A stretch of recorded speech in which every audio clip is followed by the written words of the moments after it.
So let's get started. Episode number 1. And I thought it would be a really good way to start for me to at least just introduce myself, who I am, what my background is, and how I've become so fascinated by the world of sales and what it means to everyone all over the world. For me, sales has always been something, maybe it's in my blood.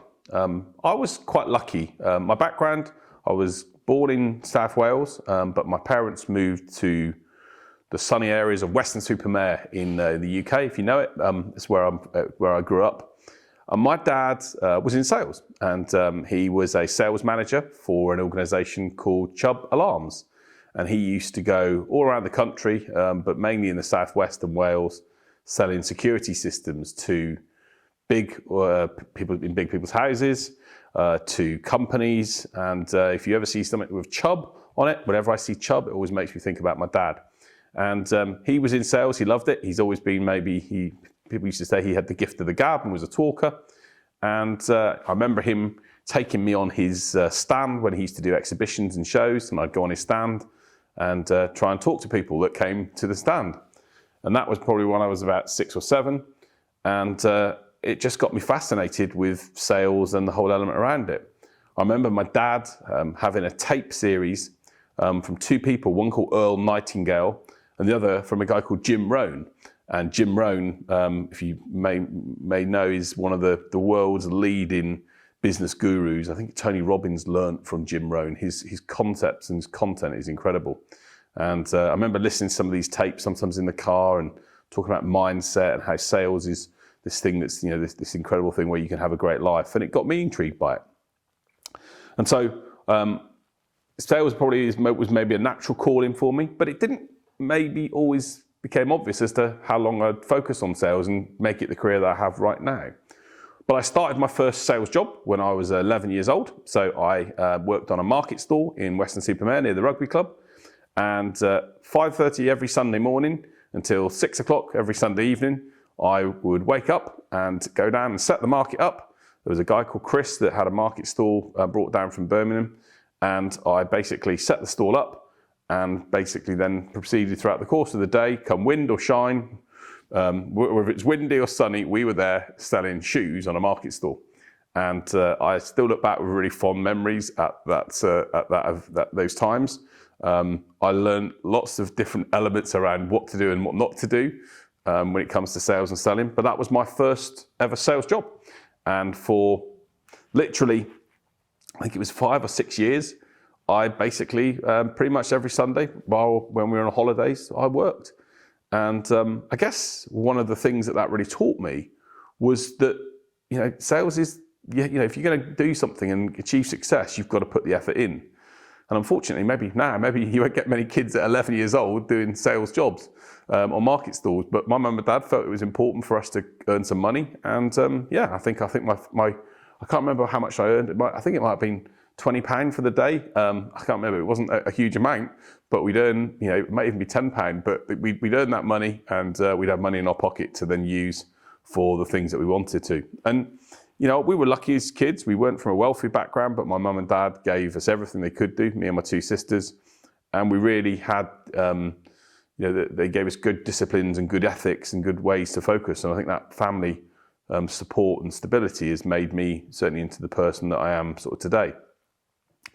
But yeah, the idea of learning to sell and selling is something I loved. And I used to watch Chris, the guy that set up the market stall, the way he used to talk to people. I remember we used to sometimes have builders that would come in looking for steel toe cap boots.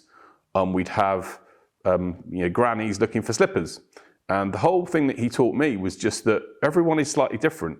And the key thing is they all came with a requirement or a problem. And one of the key things I learned from that I've used in my sales career, maybe we'll talk about this over the course of throughout the whole of the episodes of the podcast, is all about the customer and understanding the person that you're selling to and what's driving them to make that purchase. And I think that fascination is stuck with me and stays with me even to this day. That whole element of why are people doing this? What's driving them to make that purchase? How can we change their behavior and the way they operate to be in that position? So basically, I started on a market stall, did that for a number of years.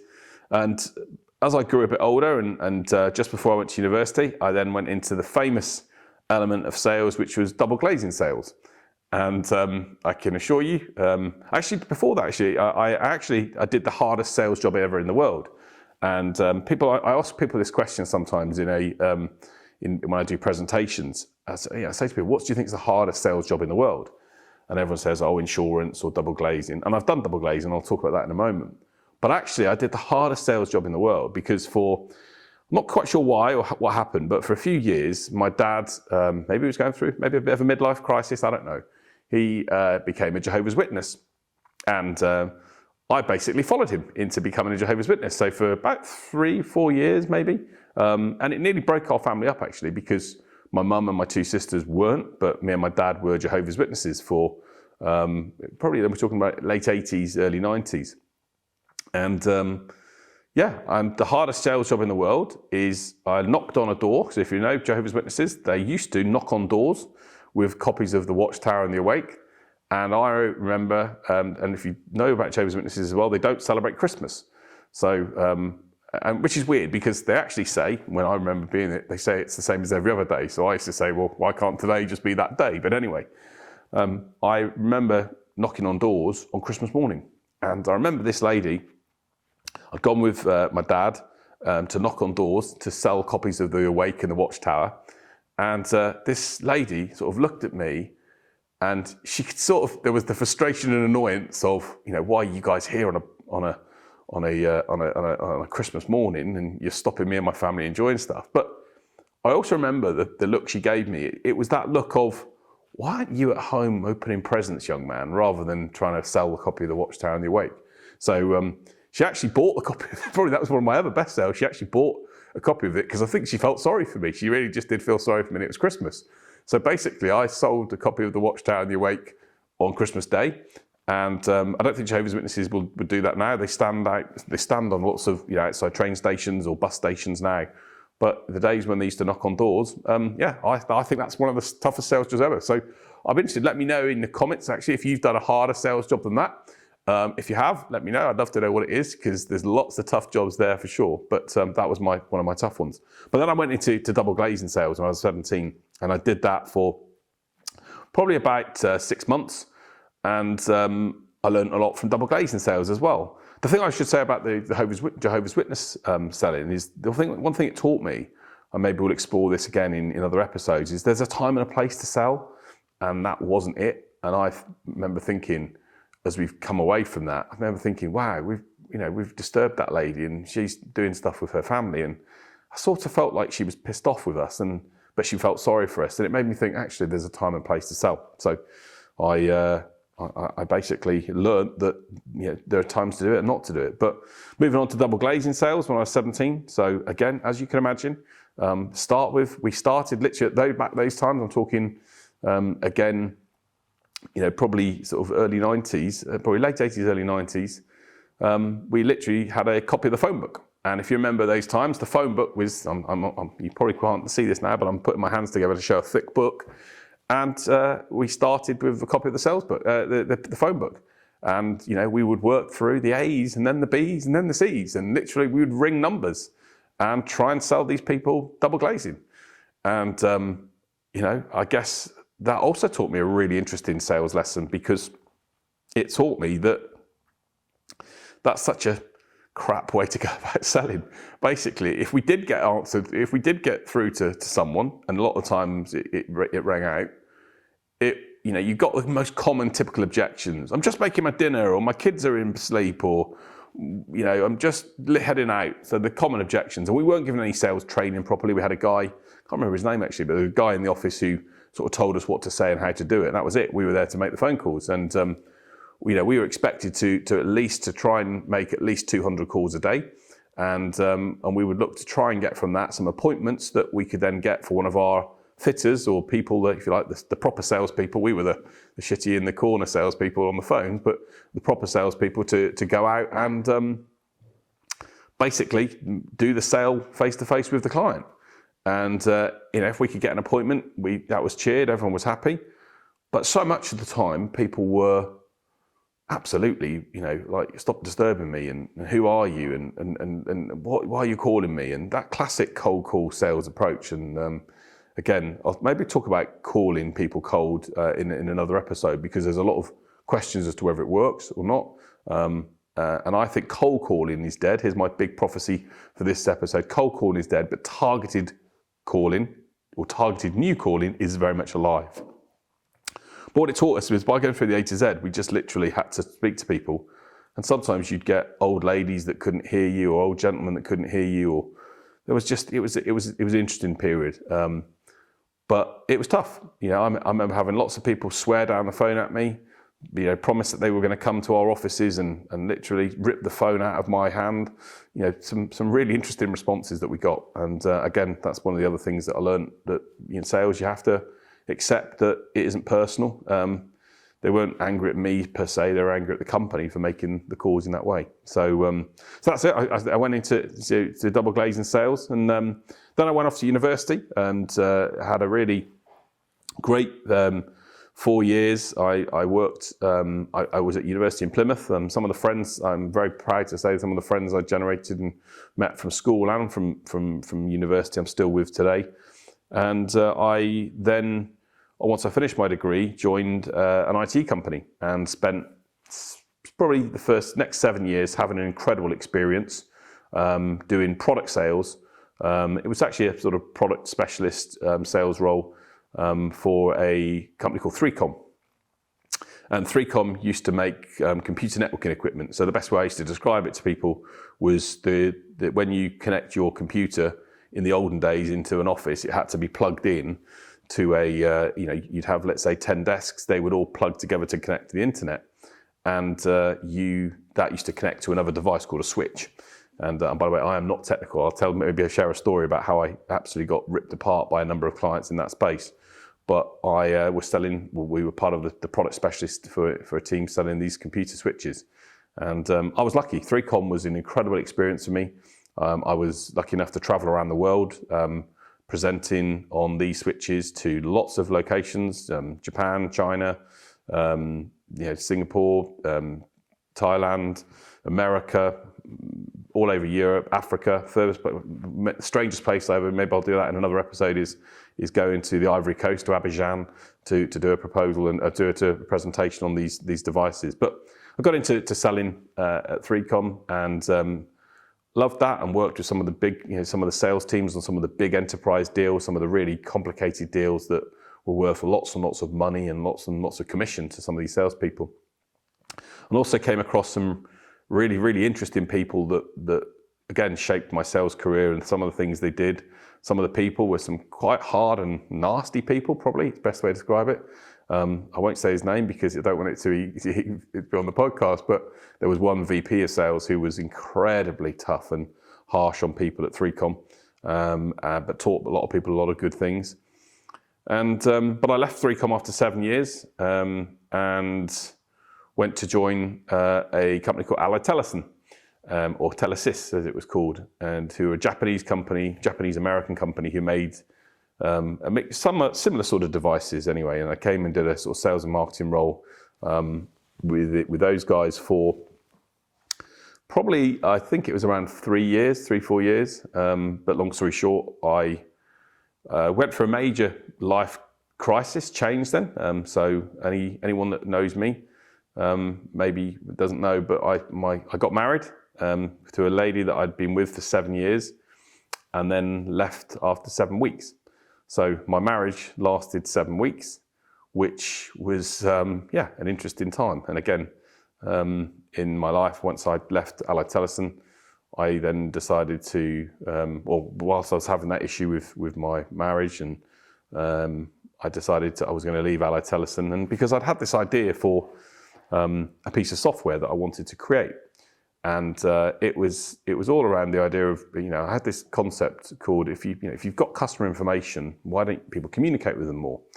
And I called my first business Customers Really Matter, because the idea being was that if I used to go to to market stalls and to events and places, and I used to sort of say to myself, why aren't these people, I've bought their product, why aren't they collecting my name and email address and contact details to then continue to sell to me afterwards. Why aren't they doing that? And this was 2005. So it was the early stages. Obviously, the internet had been around for a little bit, but it was still very early for cloud-based software. But myself and a couple of other guys, Greg and Kieran, decided to build a business and develop a piece of software called, it started out as being called Your CRM, or Customers Really Matter. And then we, in the end, decided to call it InTouch. And I stayed with that business for a number of years, some incredible experiences there, some stuff I'll maybe share as part of the story through other elements in other episodes. And actually, I only recently exited that business. And did it go the way I wanted it to? No. But lots of experiences of building a business and growing the revenue in the company to, we bootstrapped it from the ground up to generating, 60, 70,000 pounds a month of revenue. And I raised investment in 2013. We raised £500,000 of investment. So I did some incredible things that were about sales and selling and growing that business. But for a mixture of number of reasons, I stepped back from that business in, I think it was 2018, and decided to then just start out my own sales mentoring training company, which is where I am now today. And my big passion is helping business owners get sales results and to help them win more business. Sales is the absolute critical factor in any business. And if you do not have sales, you just don't have a business. And so I guess my mission and passion is helping anyone that runs a business do the things they need to do effectively within sales and selling to get results. And I guess for me now, it's I thought of, they always say it takes you a while to realize and find where you're at and what you're doing. But for me, I sort of now realize that this is what I want to do. I want to help and I want to inspire and educate people. And I created my YouTube channel. And finally, I've got around to creating a podcast. And the whole story around this is to share ideas and tips with you guys so that you can win business. There's nothing better for me than when someone, is able to use advice and ideas that you shared that brings money in their pocket. And the reason I think that's so important was whilst I was building InTouch from 2005 to sort of 2018, the 13-year period, I made lots of mistakes and lots of things wrong, did lots of things wrong. I did lots of things right as well. But one of the key things that I got wrong, badly wrong, was I got myself into a lot of personal debt. And I got myself into a lot of personal debt, and the company got into debt. And we paid it all off. But I owed over £120,000 on credit cards. I'll maybe cover that off in another session. And around £80,000 to HMRC. And we paid it off. But the worry and the stress and the strain that it caused me, it just was ridiculous. I remember literally credit card companies phoning off the hook. Basically, I was missing payments because I wasn't bringing enough money in, and I was spending that money on staff and trying to grow a business, and lots of mistakes I made there, and I'll share that in another episode. But that stress and strain of running a business and not seeing enough money come in to pay wages and to do what you need to do was just breathtakingly difficult. And it was good for me in many ways because it taught me what I needed to know, but and it also taught me some stuff that I never wanted to repeat. And I know maybe it's happening to you at the moment. You're a business owner who is looking at your bank balance thinking, oh my God, how am I going to pay these bills, or the staff that I've got, or how am I going to cover the costs for my own mortgage, for example? And I get it totally, because I was in that position. I literally, as I say, was paying £2,000 a month off in interest alone when I had the credit cards. And it reached a point where I couldn't do it anymore. So my goal, but I do know, is the only way I knew to get out of that was to sell and to bring business in, and to be in a position where I got people to buy our services, and we had some bespoke development as well as our software. And I the only way I know to get out of those times is to get in a position where you can sell. Or the other option was to rob a bank, but I probably wouldn't be doing this podcast if I was in Horfield Prison. So, and by the way, I don't agree with that either, because I think it's my mum taught me some great values about being respectful and kind and doing the right thing to other people. So I learned a lot of lessons around when I was in Touch, and I'm going to share maybe some of the lessons I learned in the next podcast episode. And by the way, if you like the stuff, if you like the podcast, please do subscribe. I'd love you to join me on the journey of what we're going to cover in the next few years around how we're going to share stories and ideas to get you where you want to be as a business owner. But I learned with the things that In Touch and what I got wrong, that the tough way.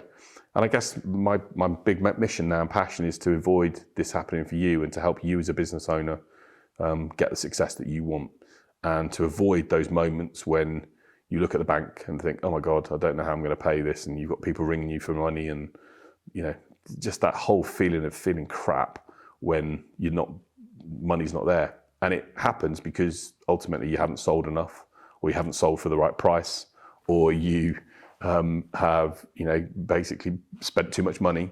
But most of the time it's because businesses don't bring enough business in. So my goal in this podcast is literally to give you everything you need over the course of these episodes, to share with you stories and ideas on what you can do to bring business in, how you can understand the science of selling, the behavioral element of selling, what's the foundations you need to put in place, how do you need to find new people, what can you do to get sales success on a consistent basis that will enable you to either, if you're a person listening to this as a sales professional, have a great life and enjoy good things and do good things, or if you're a business owner, build the dreams and goals that you have.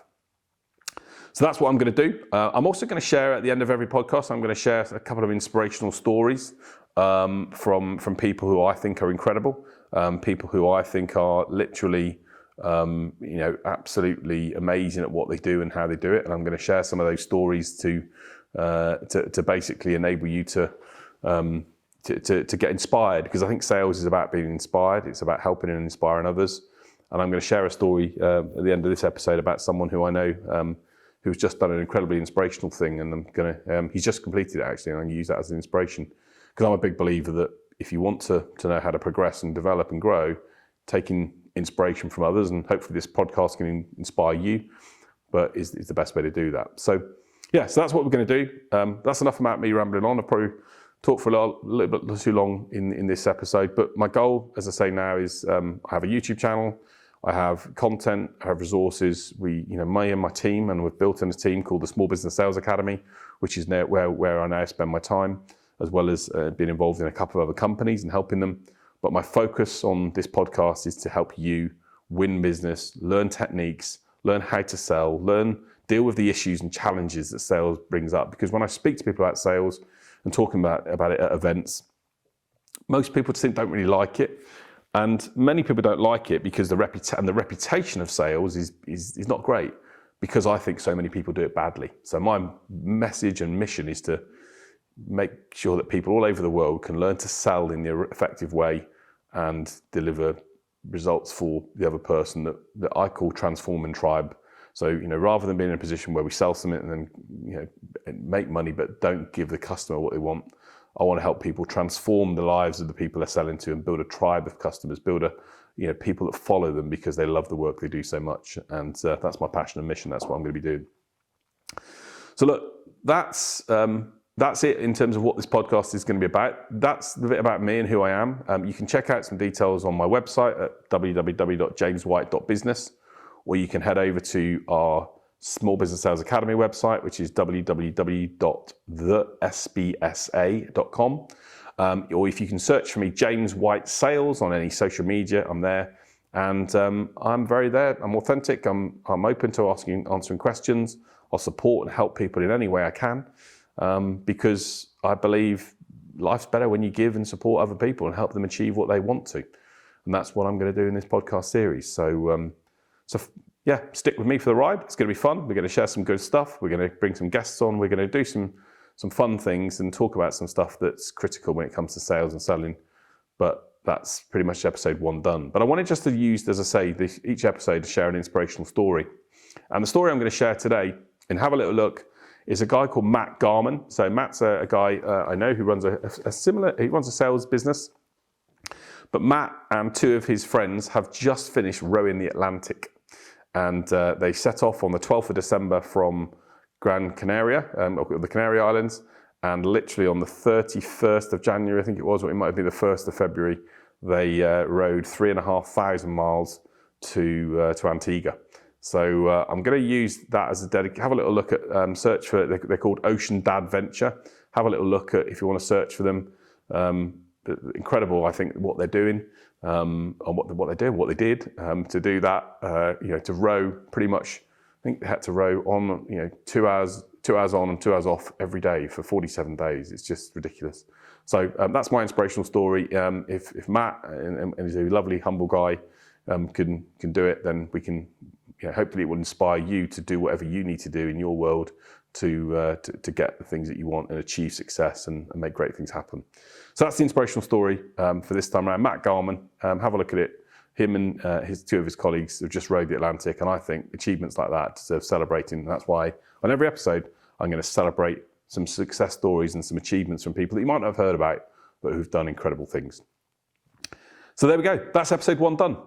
Please, if you do have enjoyed listening to the podcast, please share it with others. Please, make sure you subscribe. If you can help us get up those rating lists, we'd love to do that. I want a mission to help as many business owners and professionals get the results they want. And if you're open to learning and coming on that journey with me, as I continue to learn every day, then we'll make some great things happen together. So thank you ever so much for listening. I hope it's been helpful and you've enjoyed it. And see you in the next episode.